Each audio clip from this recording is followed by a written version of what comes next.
অন্নপূর্ণা যোজনার টাকা ইতিমধ্যেই লক্ষ লক্ষ মহিলার ব্যাংক অ্যাকাউন্টে পৌঁছে গিয়েছে।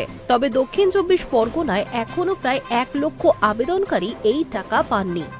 এতে অনেকের মধ্যেই উদ্বেগ তৈরি হলেও প্রশাসন জানিয়েছে আবেদন বাতিল হয়নি।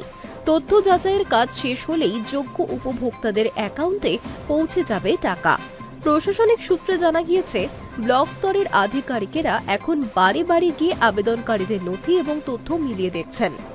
আবেদনপত্রে দেওয়া তথ্য সঠিক কিনা, কোনো ভুল বা অসঙ্গতি রয়েছে কিনা এবং সংশ্লিষ্ট ব্যক্তি প্রকল্পের নির্ধারিত শর্ত পূরণ করছেন কিনা তা খতিয়ে দেখা হচ্ছে।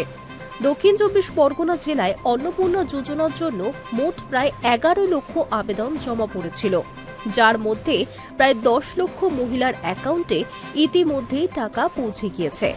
বাকি আবেদনকারীদের ক্ষেত্রে কিছু তথ্য নিয়ে সংশয় তৈরি হওয়ায় আপাতত অর্থ ছাড়া হয়নি। গত 1 জুলাই জেলার অধিকাংশ উপভোক্তার অ্যাকাউন্টে প্রকল্পের টাকা পাঠানো হয়েছিল, কিন্তু একাংশের ক্ষেত্রে ব্যাংক অ্যাকাউন্টের তথ্য ভুল থাকায় টাকা জমা পড়েনি। আবার কিছু আবেদনপত্রে দেওয়া তথ্য নিয়েও প্রশাসনের সন্দেহ তৈরি হয়েছে, আর সেই কারণেই সংশ্লিষ্ট আবেদনগুলি পুনরায় যাচাই করার সিদ্ধান্ত নেওয়া হয়।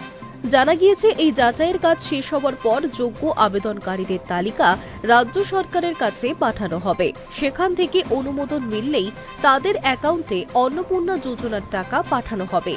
অর্থাৎ যাদের অ্যাকাউন্টে এখনো টাকা পৌঁছয়নি তাদের আবেদন নিয়ে চূড়ান্ত সিদ্ধান্ত এখনো হয়নি। যাচাই প্রক্রিয়া শেষ হলেই যোগ্য উপভোক্তারা প্রকল্পের আর্থিক সুবিধা পাবেন বলেই প্রশাসনের আশা। High news network.